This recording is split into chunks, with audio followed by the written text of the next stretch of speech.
Thundering applause. That's a sound she's used to hearing. But rather than be content, it makes her crave an even bigger stage. Topstick recalls the days when she was the only audience she had.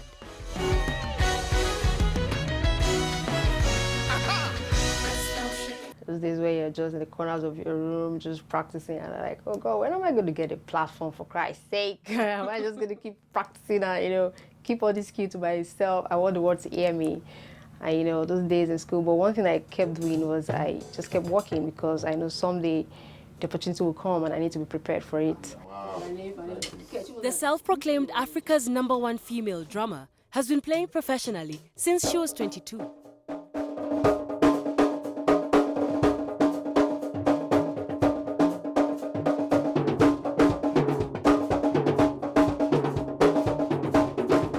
And 8 years later, she's at the top of her game.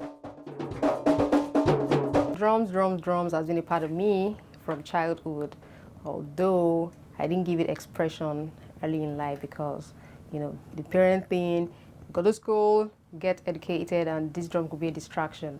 But, over the years, when I was in secondary school, I started playing the band drums, I was playing the snare. And when I got to the university, shortly before I entered the art institution, I started playing the trap drum set, and the rest is history. With every drum roll, she works herself into a frenzy.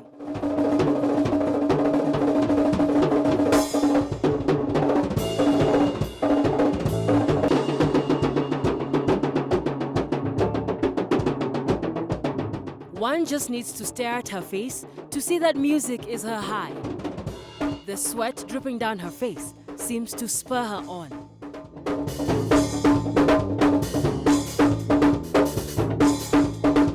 Her intense passion has even this young one looking up to her. The 30-year-old loves working with her all-female band. They've been together for 2 years.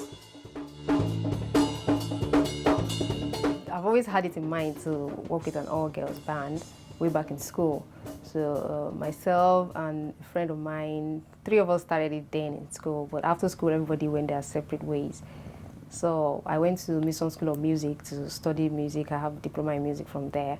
So there I met a saxophonist who started working with me, and then we started the all-girls thing. Then I met my pianist online. She actually said hi on Facebook. I was like, oh, I play the keyboard. I was like, really? I would like to work with you. I was like, okay, absolutely. I'm in need of one. And that was how we got working together. And like that, the band just came up.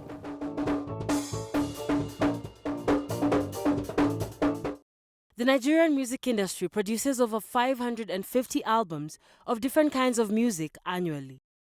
Record sales have more than tripled in the past 5 years, and industry stakeholders have projected that the country's entertainment industry will hit $1 billion by 2016. A piece of this profit pie is exactly what Topstick and others like her want a slice of. Ayo Bankole is a seasoned musician who on this day we found busy in his studio making a jingle for a well-known chain store. Ayo has found his niche and is well versed with the challenges in the industry. One would normally expect that if they're using your music, right, or playing it on radio, you are doing them a service if you've produced music which is relevant, right? But what happens is that when they want to bring out, when somebody wants to release a recording, an album or something, or a track, they have to spend a lot of money. The artist has to spend a lot of money, or the record label has to spend a lot of money to get the DJs on the radio stations to play it. As for Topstick, born Tope Odebi, she makes a living by playing for corporate events, weddings, and parties. The drummer is also employed by her church, where she works every weekend. Women like Chidima, Tiwa Savage, and Yemi Alade are conquering global airwaves and the hearts of fans from across the world. Topstick is determined that soon it will be her name that the world will be chanting for an encore.